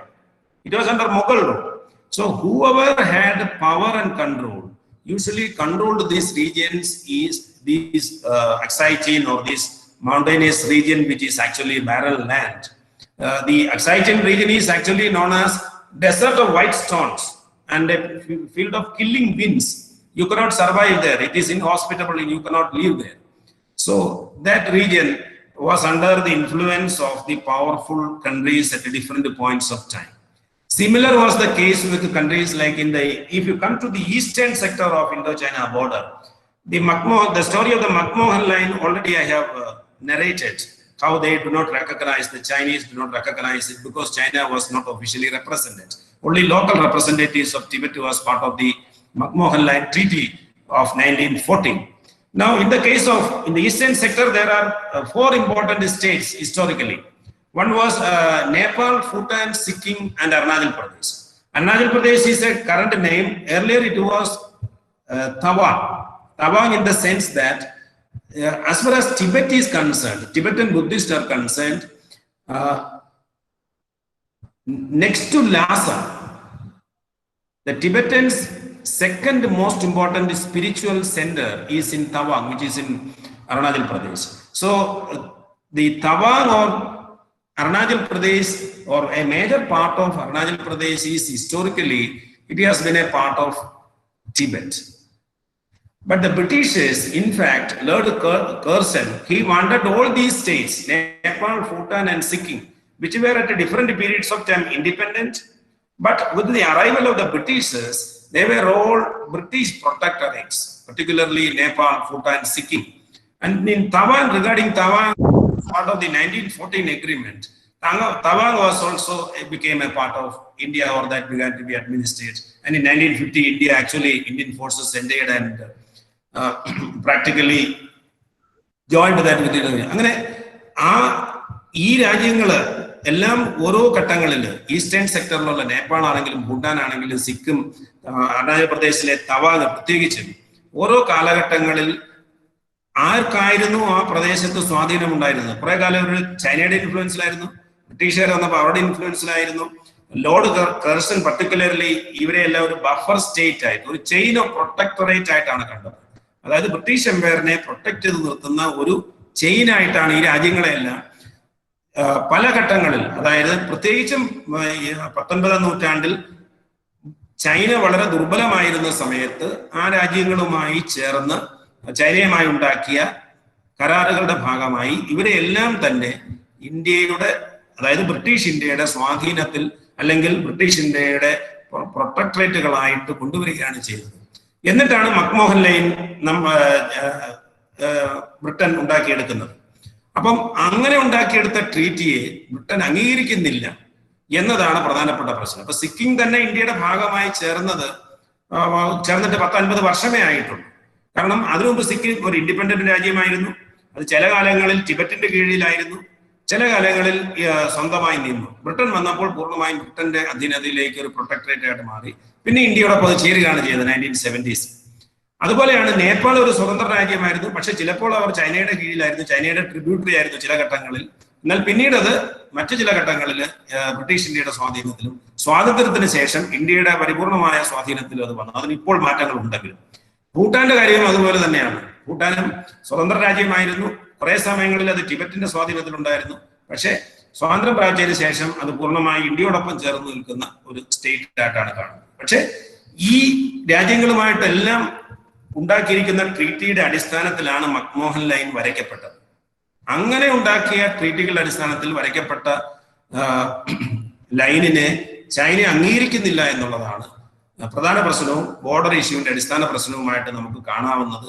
അത് ചർച്ച ചെയ്ത് തീരുമാനിക്കണമെന്നും ആ പ്രദേശത്തെല്ലാം ഒന്നുകൂടി survey നടത്തിയതിന് ശേഷം മാത്രമേ അതിന് അന്തിമമായി പരിഹാരം ഉണ്ടാവുകയുള്ളൂ എന്നും അതുവരെ തൽസ്ഥിതി നിലനിർത്താമെന്ന ചൈനീസ് നിലപാടെടുത്തപ്പോൾ ഇന്ത്യ അത് ഒരു ഘട്ടത്തിലും അംഗീകരിക്കാതിരിക്കുകയും അതിന്റെ പേരിൽ അങ്ങോട്ടും ഇങ്ങോട്ടും ഉണ്ടായ തർക്കങ്ങളുടെ ഭാഗമായിട്ടാണ് 1962 യുദ്ധം ഉണ്ടാകുന്നത്. കാരണം ചില പ്രദേശങ്ങൾ ഇന്ത്യയുടേതെന്ന് പറയുന്ന ചില പ്രദേശങ്ങളിൽ ചൈന കടന്നു കയറിയപ്പോൾ അതിന് ബദലായിട്ട് നമ്മൾ 1962 ഒരു ഫോർവേഡ് പോളിസി എന്ന് പറയുന്നതാണ് യുദ്ധത്തിലേക്ക് നയിച്ചതിൽ ഒരു പ്രധാനപ്പെട്ട സംഭവമായിട്ടുള്ളത്. നമ്മുടെ ചൈനയുടേതെന്ന് അവർ കരുതിയിരുന്ന ചില പ്രദേശങ്ങളിൽ നമ്മൾ കൊണ്ടുപോയി ചില പോസ്റ്റുകൾ സ്ഥാപിക്കുകയും 10-60ഓളം ഫോർവേഡ് പോസ്റ്റുകൾ സ്ഥാപിക്കുകയും എന്നിട്ട് ചൈനയുടെ പട്രോളിങ്ങിനെയും മറ്റുമൊക്കെ തടസ്സപ്പെടുത്തുകയും അല്ലെങ്കിൽ അവിടുന്ന് സപ്ലൈ ലൈൻസിലേക്ക് നമ്മൾ കണ്ണിക്കുകയും അങ്ങനെ നമ്മുടെ സ്വാധീനം ഉയർത്താൻ ശ്രമിക്കുകയും ഇതിന് ബദലായിട്ട് ചൈന അത്തരം പോസ്റ്റുകളെ അറ്റാക്ക് ചെയ്യുകയും ചെയ്തപ്പോഴാണ് ഒക്ടോബറിൽ നമ്മുടെ 31 ദിവസം നീണ്ടു നിന്ന 1962 യുദ്ധം ഉണ്ടാകുന്നത്. പിന്നീട് നമ്മൾ ഇങ്ങോട്ട് ചരിത്രം പരിശോധിക്കുകയാണെങ്കിൽ ഈ ബോർഡറിന്റെ പേരിൽ ഈ അക്സായ് ചിനിലെയും അതുപോലെ നമ്മുടെ ഈസ്റ്റേൺ സെക്ടറിലെയും ബോർഡറുകളിൽ ഒരു വർഷം ശരാശരി അറൌണ്ട് 400 ബോർഡർ ഇൻകർഷൻസ്, ബോർഡർ വയലേഷൻസ് ആണ് ഒരു വർഷം നടക്കുന്നത്. അതിൽ പ്രധാനപ്പെട്ട സംഭവങ്ങൾ മാത്രമാണ് നമ്മൾ ചിലപ്പോഴെങ്കിലും പ്രധാനപ്പെട്ട വിഷയങ്ങളായി നമ്മുടെ മുന്നിൽ വരുന്നതെന്നുള്ളതാണ് സത്യം. അത് ശരിക്കും പറഞ്ഞാൽ ഈ കഴിഞ്ഞ വർഷം തന്നെ ഇപ്പം ദോക്ലാമിലുണ്ടായ വിഷയം, ദോക്ലാമിനെ ചർച്ച ചെയ്തതുപോലെ അവിടെ പരസ്പരം അങ്ങോട്ടും ഇങ്ങോട്ടും ബോർഡർ റീജിയനെ കുറിച്ചുള്ള ഒരു ധാരണ ഇല്ലാത്തതിന്റെ പേരിൽ സംഭവിച്ചതാണ്. അതുപോലെ 1962 യുദ്ധം ഉണ്ടാകുന്നത് തന്നെ 2 പ്രദേശങ്ങളിൽ കോങ്കുലായിലും ഒക്കെ ഉണ്ടായ ചില്ലറ പ്രശ്നങ്ങളുടെ ഭാഗമായിട്ടാണ് അവിടെ ഉണ്ടായിട്ടുള്ളത്. അതുപോലെ ഈ 1962 യുദ്ധത്തിന് ശേഷം 67 സിക്കിമിലും 75 അരുണാചൽ പ്രദേശിലും വെച്ചിട്ട് അത്യാവശ്യം ഇതുപോലെ ഇരു സേനാ വിഭാഗങ്ങൾക്കും ആൾനാശം ഉണ്ടാകുന്ന രീതിയിലുള്ള ബോർഡർ പ്രശ്നങ്ങൾ ഉണ്ടായിട്ടുണ്ട്. ഈ 2010 ശേഷമാണെങ്കിൽ പ്രത്യേകിച്ച് ലഡാക്ക് റീജിയനിൽ, നോർത്തേൺ ലഡാക്കിൽ 2013 ഈസ്റ്റേൺ ലഡാക്കിൽ ഷീ ജിൻപിങ് വിസിറ്റ് ചെയ്യുന്ന സമയത്തും തമ്മിൽ തർക്കങ്ങളും പ്രശ്നങ്ങളും ഉണ്ടായിട്ടുണ്ട്. അതിൽ ഏറ്റവും അവസാനത്തെയാണ് നമ്മൾ ദോക്ലാമിലെ 2017 ദ ലേറ്റസ്റ്റ് ബീയിങ് ഗാൽവാൻ വാലിയിൽ ഉണ്ടായി നമ്മുടെ 20 സൈനികർ വീരമൃത്യു വഹിക്കുന്ന സംഭവമൊക്കെ അതിന്റെ ഭാഗമായിട്ടാണ് ഉണ്ടായിട്ടുള്ളത്. അതായത് ഈ ബോർഡറിൽ നമ്മൾ തമ്മിൽ യാതൊരു ധാരണയും ഇതുവരെ എത്തിയിട്ടില്ല. തൽസ്ഥിതി തുടരാം. അതിനെക്കുറിച്ച് ഒരു സ്കോളർ പറഞ്ഞത്, ഈ ഇൻഡോ-ചൈന ബോർഡർ എന്ന് പറയുന്നത് അതിനെക്കുറിച്ച് 4 വീക്ഷണങ്ങളുണ്ട്. ഒന്ന്, ഇന്ത്യ പറയുന്ന ഒരു വീക്ഷണം, India's idea of line of control. The second is Chinese version of the Indian perception. China ഇന്ത്യയുടെ പെർസെപ്ഷൻ എങ്ങനെയാണ് കാണുന്നത്, അത് രണ്ടാമത്തെ വീക്ഷണം. മൂന്നാമത്തത് ചൈനയുടേത് മാത്രമായിട്ടുള്ള ഒരു കാഴ്ചപ്പാട്. നാലാമത്തത് ഈ ചൈനയുടെ മാത്രമായിട്ടുള്ള കാഴ്ചപ്പാടിനെ ഇന്ത്യ കാണുന്ന രീതി. ഇങ്ങനെ 3-4 കാഴ്ചപ്പാടുകളാണ്. അതിനോടനുബന്ധിച്ചാണ് ഒരാൾ പറഞ്ഞത്, അവിടെ ഒരു ലൈൻ ഓഫ് കൺട്രോൾ ആക്ച്വലി ഇല്ല, ഒരു ബോർഡർ ഇല്ല, മറിച്ച് അവിടെ ഒരു ലൈൻ ഓഫ് സീസ് ഫയർ ആണുള്ളത്. ഈ 2 രാജ്യങ്ങളിലെയും പടയാളികൾ സൈനികർ ഏറ്റുമുട്ടുമ്പോൾ ഏത് പ്രദേശത്ത് വെച്ചാണോ യുദ്ധം നിർത്തുന്നത്, ഇപ്പം ഗാൽവാൻ വാലിയിൽ ഉണ്ടായ യുദ്ധം, അവിടെ 8 ഫിംഗേഴ്സ് എന്ന് പറയുന്ന നമ്മുടെ തടാകത്തിന്, സാങ്പോ തടാകത്തിന് സമീപമുള്ള മലനിരകളിലാണ് ഈ അടുത്ത സമയത്ത് യുദ്ധം ഉണ്ടായത്. ആ യുദ്ധം അവസാനിച്ചിരിക്കുന്നത് ഫിംഗർ 4 എന്ന് പറയുന്ന മലനിരകളിലാണ്. ഈ മലനിരകളിൽ ഉണ്ടായ ആ പ്രദേശത്താണ് ഇപ്പം ഇരു സേനകളും മുഖാമുഖം നിൽക്കുന്ന ഒരു പ്രധാന ഏരിയ. അപ്പൊ അവിടെയാണ് ഇപ്പം ലൈൻ ഓഫ് ആക്ച്വൽ കൺട്രോൾ എന്ന് പറയുന്നത്. എന്ന് പറഞ്ഞാൽ ഒരു കഴിഞ്ഞ മെയ് മാസത്തിലുണ്ടായിരുന്ന ലൈൻ ഓഫ് ആക്ച്വൽ കൺട്രോൾ അല്ല ഇന്നുള്ള ലൈൻ ഓഫ് ആക്ച്വൽ കൺട്രോൾ. കാരണം അത് മാറി. അവിടെ സൈനികർ അങ്ങോട്ടും ഇങ്ങോട്ടും കയറി ഇറങ്ങിയപ്പോൾ അത് മാറിക്കഴിഞ്ഞു. അപ്പൊ ഇങ്ങനെ നമ്മുടെ ലൈൻ ഓഫ് കൺട്രോളിൽ വന്നുകൊണ്ടിരിക്കുന്ന ഫ്ലക്ച്വേഷൻസ് ചരിത്രപരമായി അവിടെ ഒരു ധാരണയിൽ എത്താൻ കഴിയാത്തത്. അതുകൊണ്ടാണ് ഈ പ്രശ്നം ഉണ്ടായിരിക്കുന്നത്. ഇതിൽ ഏറ്റവും സങ്കീർണമായിട്ടുള്ളത് ഈ സംഘർഷം ഇപ്പോൾ നടന്നതും നമുക്ക് കാണാവുന്നത് പോലെ അക്സായി ചിന്നിലാണ് ഇത് ഈ അടുത്ത സമയത്ത് ഏറ്റവും സംഘർഷം നടന്നത്, ഗാൽവാൻ വാലി. അപ്പൊ ഈ 3500ഓളം കിലോമീറ്റർ ദൂരമുള്ള ഈ ബോർഡറിന്റെ പ്രത്യേകത, ചില പ്രദേശങ്ങളിൽ ഇന്ത്യക്ക് ഭൂമിശാസ്ത്രപരമായിട്ടുള്ള ഒരു അഡ്വാൻറ്റേജ് ഉണ്ട്, എന്നാൽ മറ്റു ചില പ്രദേശങ്ങളിൽ അങ്ങനെ ഒരു അഡ്വാൻറ്റേജ് ചൈനയ്ക്കാണ്. അതുകൊണ്ട് തന്നെ ഓരോ പ്രദേശത്തും ഉണ്ടാകുന്ന സംഘർഷങ്ങളിൽ മേൽക്കൈ ആ പ്രദേശത്തിന്റെ പ്രത്യേകതകൾ അനുസരിച്ചായിരിക്കും. ഇപ്പൊ ദോക്ലാമിലെ സംഘർഷത്തിൽ നമുക്ക് പരാജയം സംഭവിച്ചില്ല. അതിന് കാരണം അവിടെ ഭൂമിശാസ്ത്രപരമായിട്ടുള്ള നമ്മുടെ പൊസിഷൻ നമുക്ക് അഡ്വാൻറ്റേജസ് ആയിരുന്നു. എന്നാൽ ചൈനയെ സംബന്ധിച്ചിടത്തോളം ഗാൽവാൻ വാലിയിലെ പൊസിഷൻ അവർക്ക് അനുകൂലമായതുകൊണ്ട് ആണ് അവരിപ്പം ഒരു 3-4 മലനിരകൾ ഇങ്ങോട്ട് കയറിയതിനു ശേഷം തിരിച്ചു പോകുവാൻ വിസമ്മതിക്കുന്നത്. അങ്ങനെ 2 സ്ഥലങ്ങളിൽ ഇപ്പോൾ അവർ നേരത്തെ ഉണ്ടായിരുന്നതിൽ നിന്ന് മാറി ലൈൻ ഓഫ് ആക്ച്വൽ കൺട്രോൾ മാറ്റി വരച്ചിരിക്കുകയാണ്, ഫലത്തിൽ പറഞ്ഞിരിക്കുകയാണ്. 2 സ്ഥലങ്ങളിൽ, ഒന്ന് ദോഗ്ര ഹൈറ്റ്സിലും മറ്റൊന്ന് ലേക്കിന്റെ സമീപമുള്ള 8 ഫിംഗേഴ്സിലെ 4 ഫിംഗർ മുതലുള്ള മലനിരകൾ. യഥാർത്ഥത്തിൽ ഈ 2 പ്രദേശങ്ങളിലും ഇരു സേനകളും നേരത്തെ അങ്ങോട്ടും ഇങ്ങോട്ടും പട്രോളിംഗ് നടത്തിക്കൊണ്ടിരുന്നതാണ്. എന്നാൽ ഇപ്പൊ അത് ചൈനയുടെ കൈവശമായതുകൊണ്ട് ആ മലനിരകളിൽ നിന്ന് ചൈന മാറണമെന്ന് പറയുന്നതാണ്, അല്ലെങ്കിൽ ആ പ്രദേശത്ത് നിന്ന് ചൈന മാറണമെന്ന് പറയുന്നതാണ് ഈ സംഘർഷത്തിന്റെ അടിസ്ഥാന പ്രശ്നം. പക്ഷേ ഈ സംഘർഷത്തിന്റെ അടിസ്ഥാന പ്രശ്നം ഈ മക്മോഹൻ ലൈനോ ഒന്നുമല്ല, അതൊരു ഭാഗമാണ്. അതിനു മുമ്പുള്ള ചരിത്രപരമായിട്ടുള്ള കാരണങ്ങൾ കൂടി ചേർത്ത് വെക്കുമ്പോൾ മാത്രമേ എത്രമാത്രം സങ്കീർണമാണ് ഈ പ്രശ്നമെന്ന് നമുക്ക് മനസ്സിലാക്കുവാനായിട്ട് സാധിക്കുള്ളൂ. So it is A historical issue. The issue between India and China is not that we are not friendly. We are friendly people. There is no issue about that. But unless and until we make this historical correction about the borderline, whose position is correct, we cannot finally say. But unless and until we sit together and discuss and finalize the border, this will continue to be a problem. So that is how we look at the situation.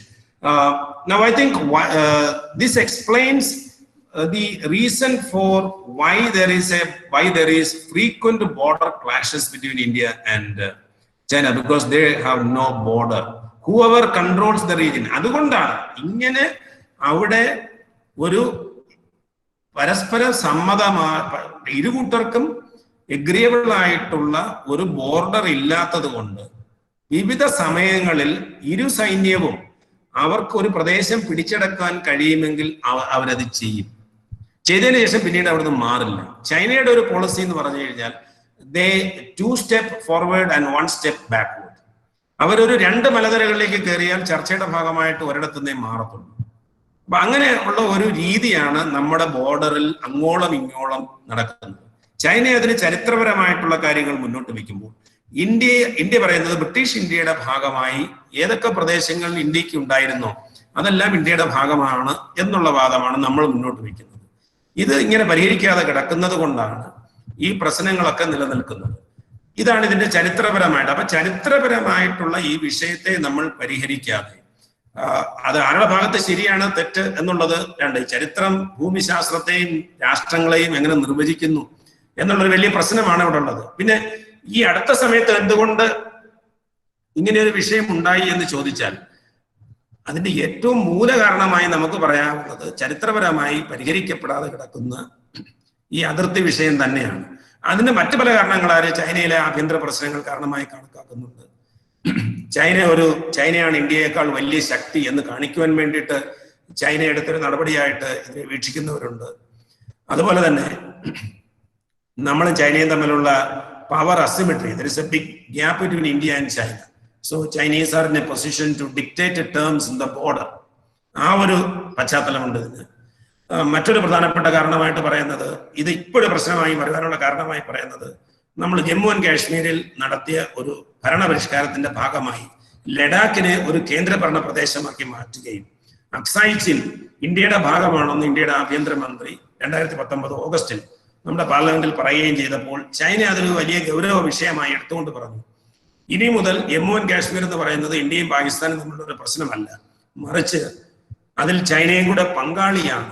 അങ്ങനെ നമ്മൾ നടത്തിയ ചില രാഷ്ട്രീയ പരിഷ്കാരങ്ങളും ഭരണപരിഷ്കാരങ്ങളും ഒക്കെ ഈ നിലവിലെ പ്രശ്നത്തിന്റെ കാരണമായി പറയുന്നു. അത് മാത്രമല്ല, കോവിഡിന്റെ പശ്ചാത്തലത്തിൽ ചൈന നേരിട്ട ചില വിമർശനങ്ങളെ ദേശീയത ഉയർത്തി പരിഹരിക്കുവാൻ വേണ്ടിയിട്ട് നടത്തുന്ന ശ്രമമായിട്ടും ഇതിനെ വ്യാഖ്യാനിക്കുന്നു. രണ്ടായിരുന്നാലും ഇപ്പോഴത്തെ സിറ്റുവേഷനിൽ നമ്മൾ യഥാർത്ഥത്തിൽ we are in the midst of a crisis. അത് ഇതുവരെ പരിഹരിച്ചിട്ടില്ല, കാരണം it is yet to be settled. അപ്പം ഞാൻ ഒരു ചെറിയ കാര്യം കൂടി പറഞ്ഞുകൊണ്ട് അവസാനിപ്പിക്കാം. ഇനി ഈ ഭാവി ഒരു സിനേറിയോ, നമ്മുടെ ഒരു സിനേറിയോ എങ്ങനെ ആവും? നമ്മളൊരു കോൺഫ്ലിക്റ്റിംഗ് സിറ്റുവേഷനിലായിരിക്കുമോ? Can you hear me? കേൾക്കാമോ? ഹലോ, കേൾക്കാമോ പറയുന്നത്? അപ്പൊ നമുക്ക് ഈ ഭാവിയിൽ ചിലര് പറയുന്നത് 3 സാധ്യതകളാണുള്ളത്. അത് ശിവശങ്കരനെ പോലെയുള്ള ഫോറിൻ സെക്രട്ടറി ആയിരുന്നവരൊക്കെ പറയുന്നത്, ഒരു സാധ്യത എന്ന് പറയുന്നത് 1962 പോലെ ഒരു യുദ്ധത്തിലേക്ക് പോകാം. പെട്ടെന്ന് സിറ്റുവേഷൻ മാറി മറിഞ്ഞ് ഇവരിപ്പം ഒരു ചർച്ച പരിഹാരത്തിലേക്ക് എത്തിയിട്ടില്ല, 2 സേനകളും മുഖാമുഖം നിൽക്കുകയാണ്. അപ്പൊ ഒരു യുദ്ധത്തിനുള്ള സാധ്യത തള്ളിക്കളയാൻ പറ്റില്ല എന്നുള്ളൊരു വാദമുണ്ട്. പക്ഷെ ഒരു യുദ്ധത്തിനുള്ള സാധ്യത ഇല്ല, 2 രാജ്യങ്ങളും ചർച്ചകൾ നടത്തുന്നുണ്ട്, അത് യുദ്ധത്തിലേക്ക് പോകാനുള്ള സാധ്യത കുറവാണ്. മറ്റൊന്ന് നോർമലൈസേഷൻ ഓഫ് റിലേഷൻഷിപ്പ്. രാജീവ് ഗാന്ധിയൊക്കെ പോയി സന്ദർശിച്ചതിന് അങ്ങനെ ഒരു സന്ദർശനം നടന്നാൽ, പക്ഷെ അത് പെട്ടെന്ന് സംഭവിക്കുമെന്ന് തോന്നുന്നില്ല. മറ്റൊരു സാധ്യത എന്ന് പറയുന്നത് situation of no peace and no war. എന്നാൽ വളരെ അസുഖകരമായിട്ടുള്ള, വളരെ കോൺഫ്ലിക്റ്റിംഗ് ആയിട്ടുള്ള, ടെൻഷൻ സംഘർഷഭരിതമായിട്ടുള്ള, അൺസർട്ടൺ ആയിട്ടുള്ള ഒരു റിലേഷൻഷിപ്പ് ആയിരിക്കും ഇന്ത്യയും ചൈനയും തമ്മിൽ ഇനി ഒരു 3-4 വർഷത്തേക്ക്, അല്ലെങ്കിൽ 1 വർഷത്തേക്ക് 2 വർഷത്തേക്കോ ഒക്കെ ഉണ്ടാകാൻ പോകുന്നത് എന്ന വിലയിരുത്തലാണ്. അപ്പൊ ഇങ്ങനെ ഒരു സംഘർഷത്തിന്റെ അടിസ്ഥാന കാരണം ചരിത്രപരമാണ്. മാത്രവുമല്ല, ചരിത്രപരമായി ആരാണ് വലിയവൻ, നമ്മുടെ നാടൻ ഭാഷയിൽ പറഞ്ഞാൽ between India and China who is the big one എന്നുള്ളൊരു ചോദ്യം. ആ ചോദ്യത്തിനുള്ള ഉത്തരം തേടൽ കൂടിയാണ് ഇത്തരത്തിലുള്ള സംഘർഷങ്ങളെന്ന് നമ്മൾ വിലയിരുത്തണം. കാരണം ഇന്റർനാഷണൽ റിലേഷൻസിലെ ഒരു പ്രധാനപ്പെട്ട തിയറി എന്ന് പറയുന്നത്, 2 രാജ്യങ്ങൾ ഒരുപോലെ ശക്തിയായി വളർന്ന ഈ 2 രാജ്യങ്ങൾക്കും തമ്മിൽ സമാധാനപരമായിട്ടൊരു ബന്ധം വളരെ പ്രയാസകരമാണ് എന്നുള്ളൊരു തിയറിയുണ്ട്. ആ തിയറി ഇന്ത്യയുടെയും ചൈനയുടെയും കാര്യത്തിൽ വളരെ ഒരു പരിധിവരെ ശരിയാണെന്നുള്ള വളരെയധികം വിലയിരുത്തലുകളുണ്ട്. പരസ്പരം ഈ രാജ്യങ്ങൾ ഏഷ്യയിൽ അവർക്ക് ആവശ്യമായിട്ടുള്ള ഒരു സ്പേസ് അനുവദിക്കുവാൻ തയ്യാറാകാത്തതിന്റെ പ്രശ്നമുണ്ട്. ചൈന ലോകത്തിലെ ഏറ്റവും വലിയ ഒരു രാജ്യമായി മാറുന്നു, അമേരിക്കയെ പിന്തള്ളുന്ന ശക്തിയായി വരും എന്നുള്ള ഒരു വിചാരത്തിന്റെയും അതിനു വേണ്ടിയിട്ടുള്ള പരിശ്രമത്തിലുമാണ്.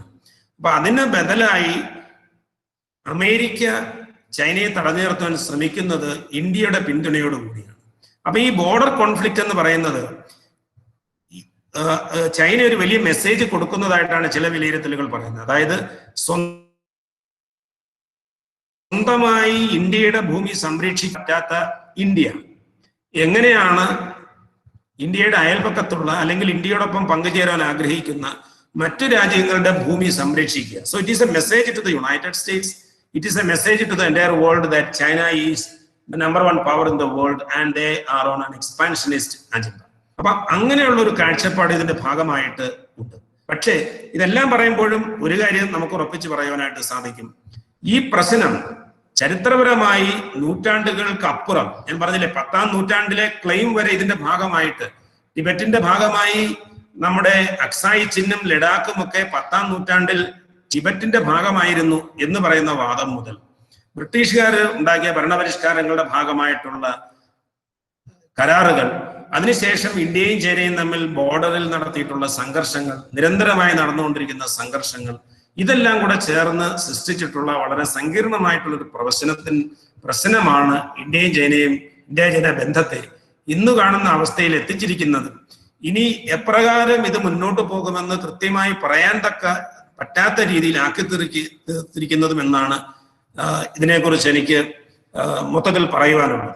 ഞാൻ ഇത്രയും പറഞ്ഞുകൊണ്ട് ഇവിടെ അവസാനിപ്പിക്കുകയാണ്. അപ്പം എന്തെങ്കിലും ചോദ്യങ്ങളോ കമന്റ്സോ ഉണ്ടെങ്കിൽ അതിന് സമയമായി എന്ന് തോന്നുന്നു.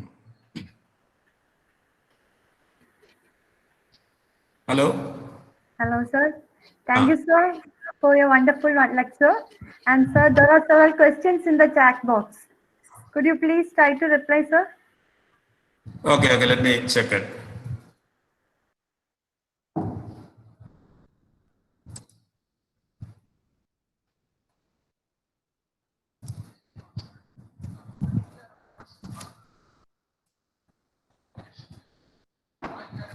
Chat box.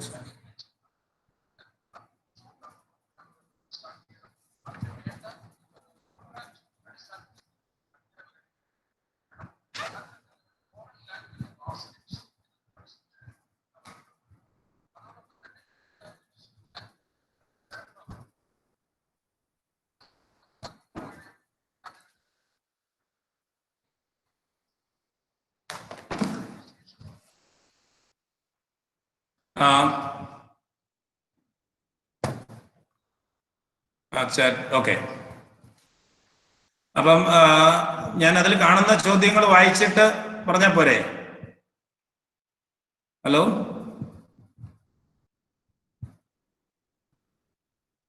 Hello, can you hear me? Yes, sir. Yes, sir. അപ്പൊ അതില് ഹിസ്റ്ററിയില് okay, somebody has asked me in between to speak in English in between. Sorry for that. I just noticed it later only. Okay, anyway, how mediatized images of China and India-China disputes differ from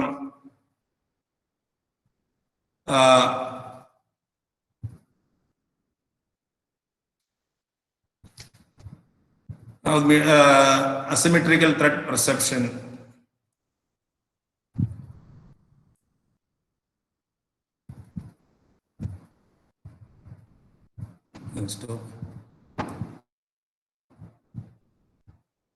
So how it is a media creation, I think that is the meaning of the question. How this mediatization impacts the asymmetrical threat perception exists in Indo-China relationship.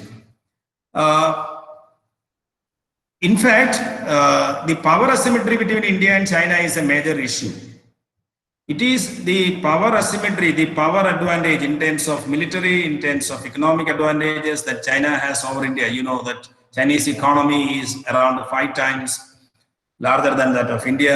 Its military expenditure, military spending is around 5 times more than that of India. And so the asymmetric perception, the threat perception, I would say is an actuality, is a reality. So it is this power difference, power asymmetry, it is not a media creation, I would say. Rather, it is an actuality that has given China the courage. That is why China is flexing its muscles on the borders. So this power actuality is a different. I would say, if you look at the gap between India and China between 1962 and now, the power gap is more today than what was in 1962. So economically and militarily, and in terms of China's soft power influence, China is far ahead of India, and that is actually affecting our relationship. Now, what is next? I would say it is because of this power asymmetry, and as an Indian, it would be very difficult to say it in public, because we are not in a position to evacuate the Chinese from the area that they have captured, or rather they are occupying and they are unwilling to move out. So since they are unwilling to move out, we are not in a position to evacuate them. So that is because of the power asymmetry. So that is why they sit where they have captured, and they are stopping us from patrolling those areas which we used to patrol. Another question is, how pertinent is the string of pearls theory now? See, China, if you look at our neighborhoods, when Prime Minister Modi came to power, he advocated a policy of neighborhood first. Our neighborhood policy, first policy, is a failure now. One of the reasons is the string of pearls theory. The string of pearls, in the sense that China has encircled India, in the sense that China has military installations, China has ports, China has military, China is the major economic partner of most of India's South Asian countries. Whether it is Nepal, we have almost lost Nepal in terms of Nepal's position. Bangladesh, Sri Lanka, there is no need to speak about Pakistan, because Pakistan-China axis is a major security threat to India. So all these countries are, in a sense, having a network of military installations, infrastructure facilities, coupled with economic relationship, is circling India, is giving us real security concerns. That I would say it is not a theory or an imagination. It is actually happening in our neighborhood. That is why not even a single country has come out in support of India in the neighborhood. You might have witnessed that. Though the violation was done by China, not even a single neighbor has criticized China, because China has very strong relationship with them. Then, what is the impact of China-Pakistan? This is by Gokul Gopal. What is the impact of China-Pakistan economic corridor on Indo-Sino-Indian border disputes in the western sector? See, this is a major issue for India, because the China-Pak economic corridor passes through Pak-occupied Kashmir. Pakistan-occupied Kashmir, according to India, is a part of India. So the Chinese are implementing a project without India's permission through India's land occupied by someone else. Is a direct attack on our sovereignty. So in the western sector, which is the Aksai-Chin, Ladakh region, where most of the conflicts have taken place, this economic corridor, once it is materialized, it will also be used or operationalized for military purposes as well.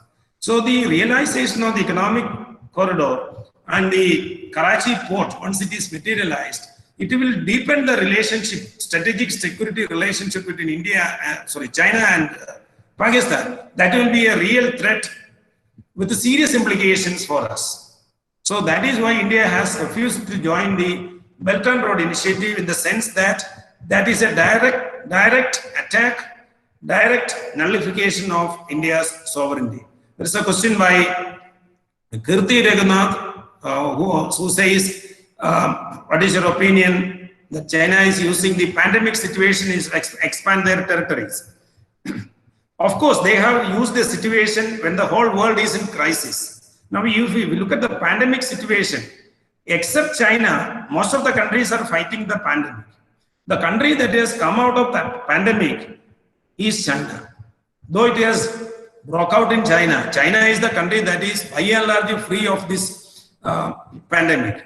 So it is in history, it is in such historical moments when other nations are weak, the emerging powers try to assert themselves. So the pandemic situation is one when other nations are on the defensive. China is asserting itself. Other nations, particularly the United States, has serious issues with the pandemic.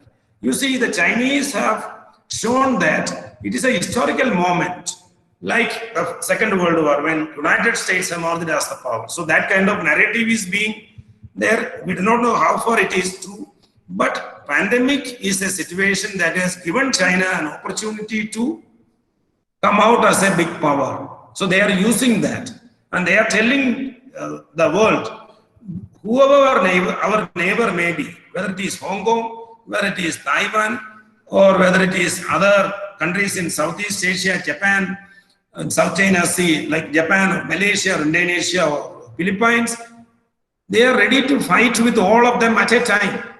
So that is the, I would say, the expansionist, aggressive tendencies of the Chinese dream of becoming the #1 nation. So there is another question by Swati Deva, who, sir, would you explain the skeptical move of China in India thrown out of Chabar rail project? What are its implications? In fact, the Chabar, they have not made a final decision. The decision is that they will not be part of a rail project running from Chabar port to the border of Afghanistan from the other side, from the Iranian side. So, however, this is a step that is likely to increase Chinese influence in Iran, which would definitely affect our interest in Afghanistan and Central Asia, because we cannot go to Central Asia because of Pakistan. We do not have land access to Central Asia. So the Chabar port development, where the rail project is now given to a Chinese company, is likely to affect India's interest, but it could also change depending on the end of US Trump administration, and if sanctions are removed on Iran, then the situation might change. So that is what I feel about some of the questions. Then there is another question. Is border question used for diverting the real internal issues like COVID-19 in China, political instability in Nepal? I don't think so, because China has internal problems, whether it is COVID or not. But the Chinese at present have a rare capacity, I would say, to manage their internal problems because of this strong centralized administration, where everything is controlled by the Communist Party. At present, China is a nation which is surging ahead as the #1 nation. So, on that pan of nationalism itself, China can suppress all internal issues. But of course, COVID might have created its own problems. But you look, China is the country now by and large free of the COVID threat, if there is not a second wave. So, and political instability in Nepal is China's, to a great extent, China's creation, because Chinese are, the Communist Party is there in power. So they have a kind of relationship, and they have built up a lot of connectivity to Nepal. So that way, the problem in Nepal also could be related to the problem that we face. Now there is a question by Sri Lakshmi. She asks, China has called Quad the Asian NATO. So don't you think that this is an inopportune moment to include Australia? While talks are ongoing, and aren't there chances of India being unnecessarily drawn into the maritime disputes? Now, many analysts say that there is no meaning in India keeping away from the Quad. Now, how are you going to deal with China? If you are going to adopt a peaceful method, then you will have to make a lot of concessions in the border. So, India has no other option, I would say, rather than aligning with the United States, Australia, and invite them for the military exercises. Otherwise, we should have a peaceful, normal relationship with China. So, inviting Australia or aligning with the Quad countries, Australia, Japan, India, and United States, that is the only option available to us right now. So, for the time being, I think we will have to go with that. But at the same time, I would draw your attention to the statement by India's foreign minister yesterday or day before yesterday, saying that India does not believe in alliances. So we will stick on to our idea of strategic autonomy and other things and other basic principles of India's foreign policy.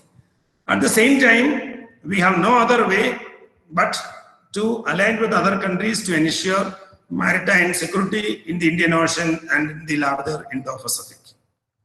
And then another question is by Jinsey, how far the banning of Chinese apps or boycotting Chinese products are useful strategies to counter the current crisis?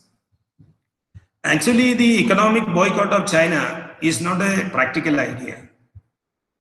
Whatever we have done has only some symbolic value. For example, the TikTok, which we have banned, its income is only around 0.3% from India. The TikTok's income of total income, only 0.3% is from India. Of course, it will affect China because China is an India is an emerging market, and it will have a huge market in future as well. And other applications are also have only limited income from India. But of course, it has a great signal. I would say it was a symbolic act to satisfy the extreme nationalists in India. But we have to do something. We are not in a position to evacuate the Chinese. What is possible is to boycott, to show our dissatisfaction, etc. It has only that significance. A complete boycott of China is impractical. Particularly if you look at our pharmaceutical sector, which is a strong sector as far as India is concerned, because India is poor man's pharmacy in the world. So about 70% of India's pharmaceutical components, ingredients come from China. If that supply chain is broken, then our pharmaceutical companies either will have to close down or you will have to get the ingredients from European market. If you get the ingredients from the European market, then the cost of medical items will go up like anything.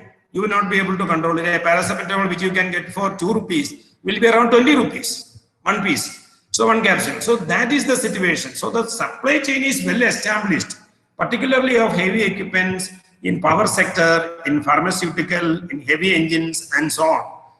So practically boycotting China is not possible. The only possibility is that we will have to strengthen our economy.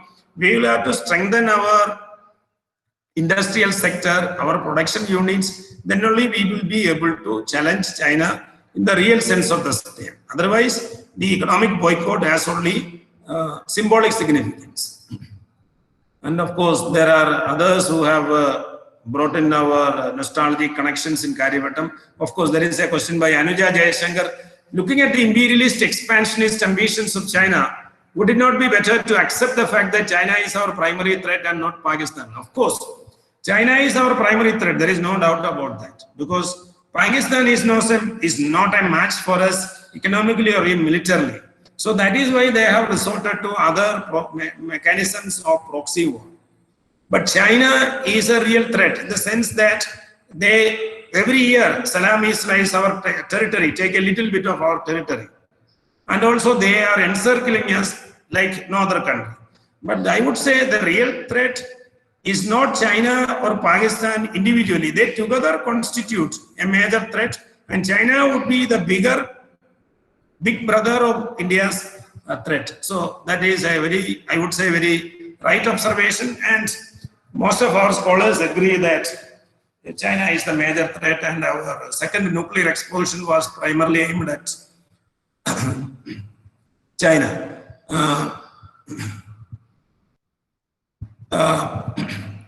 Another question is, so do you think that there will be peace agreement between both countries regarding the border issues in the future?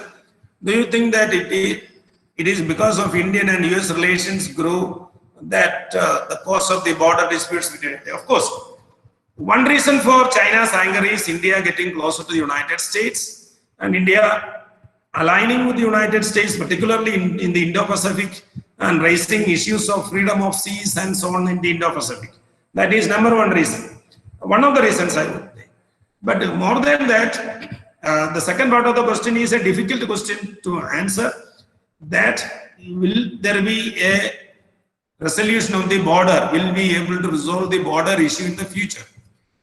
Let us hope so, but given the context of the discussion since 1950, you must know that Nehru and Chawalai had a very good personal relationship. And even that personal relationship was not sufficient enough to settle the issue. So, border is a very complicated issue, and whenever we are, in a sense, for example, the 1950s, China made an offer. The offer was made by Chawalai that Aksai Chin can be exchanged for Arunachal Pradesh, the Tawang region. When this offer was made, there was a big rhetoric of nationalism in India, by which Nehru was unable to Think about that. In a sense, now many may be feeling that we have not only lost exciting and we are not in a position, and the Chinese are demanding the major portion of Arunachal Pradesh, which includes Tawang. Tawang is very important for China in the sense that this is the second most important spiritual center of the Tibetan Buddhist. So the Chinese fear that the Tibetans can kind of gather and centralize based on Tawang, even if they lose, even if they are not able to do that based in Lhasa. So that argument, that feeling is very strong in China. So border issue, I don't think that in the near future there is a chance for the settlement of the border issue, because since 1993 we have had around 20 rounds of border talks, and you must know that if you take the three sectors, the middle sector is comparatively peaceful. There isn't major disputes. Only in the middle sector we could exchange the map. In the two other sectors, we have not even able to exchange maps based on which we will be able to conduct a survey and settle it. According to the Chinese, they say that we will have to conduct a ground level survey to settle the border issue. And we are nowhere near that. I don't think so. In the near future, the border issue will be resolved. Another question is, China want to get rid of the borders imposed on by the British. Why can't it opt for setting it in an international forum like UN, rather than offensively expanding borders and tensions with the neighborhoods? See, if we bring in third parties into border disputes, then things will go out of our control. So it is always better to settle the border through bilateral mechanism. Then it becomes an international issue. And India was of the opinion that we will never invite a third party intervention.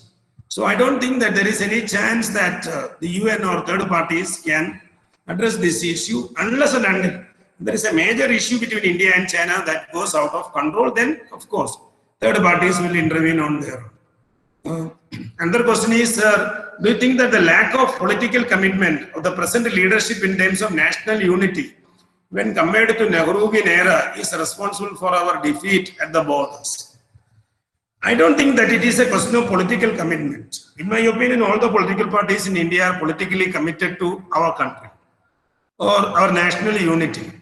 But the major issue that we are not in a position to deal with the Chinese is because of the fact that there is a big power asymmetry between India and China.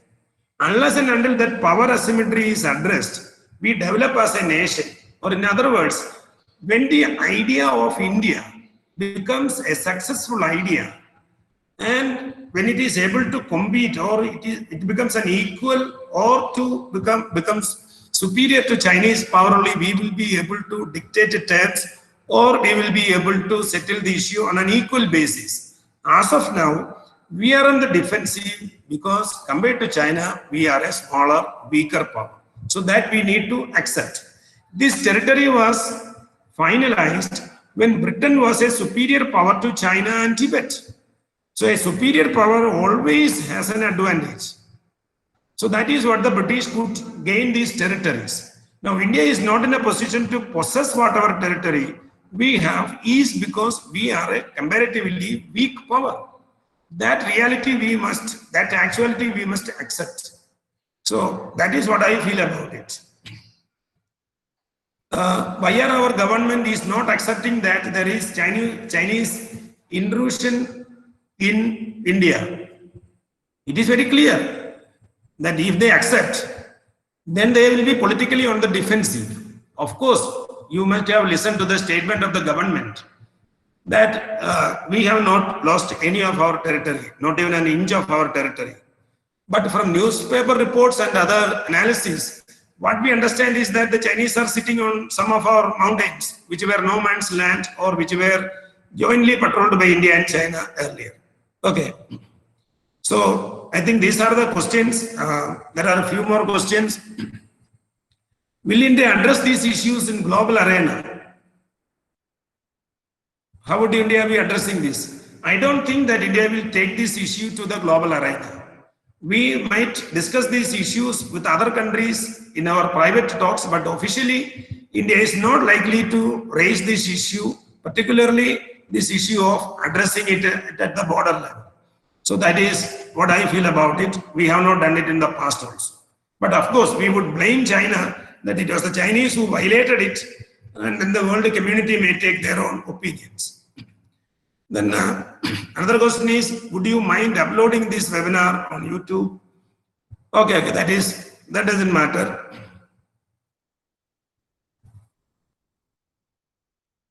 One more question is, it's a fact that China's power is way more than India, and we expect a realistic solution to the border issue which is acceptable to both India and China. Because in your presentation, you have stressed that it is lasting solution, the border is found, there can be no lasting peace. Yes, unless and until we find a lasting solution, and if we go for a realistic solution, then I do not know what exactly is a realistic solution, to what extent China will cede India's claims, and because China is claimed the whole of Arunachal Pradesh, entire Arunachal Pradesh, they say it is theirs. So how can we address these issues? Because it is very complicated. I don't have an answer, because even our political leadership with a lot of experience have failed to address this issue. Keeping border issues alive, especially in the third world countries, is a part of neo-colonial policy. I don't think that it is a deliberate neo-colonial policy, but when such issues come up, the political leadership of the time may use it for their own political objectives. In some sense, it could also be said to be neo-colonial policy, but the colonial masters are really in trouble, the Americans and the Europeans. So it may not belong to that category. We could have addressed this issue long back. We have prolonged it. Suppose a war broke out between India and China. Can India beat China? Sir, what is your opinion? Given the power asymmetry, I would say it is very difficult to defeat China, but we will be able to put up a very brave fight, in the sense that it won't be 1962. In a prolonged war, it will be very difficult for China, because a major war going beyond a conventional war will be very disastrous to both of us. So there will be, even if there will be short wars, and in a short war, in a limited war, it will be very difficult for India to get an upper hand. But of course, in a major war, in a prolonged war, there will be no winner, as both will lose, in terms of if they happen to use nuclear weapons, etc., etc. Then there will be no winner. But in a short war, in a limited war, China has a definite advantage. Okay. We have already crossed the time limit. So with this, I thank everyone for giving this opportunity, and also your patient hearing. Thank you. Hello? Hello, sir. Yes. Yes, sir. As we have exceeded the time, now I invite Mrs. Radhika Ji, Assistant Professor, Department of History, for delivering the vote of thanks.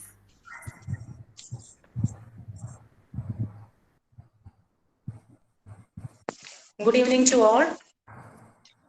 First of all, the Department of History extends our thanks to our respected principal, Dr. Joshua, for the presence and for the inaugural address. Next, the Department of History is very grateful to you, Josukutty sir. Sir, your talk was very informative, and once again, thank you, sir. We also express our deep sense of appreciation and thanks to all the teachers, students, and all those participants in the session. Once again, thanks to all. Thank you. Thank you, sir. The meeting has ended. Have a nice day. Thank you.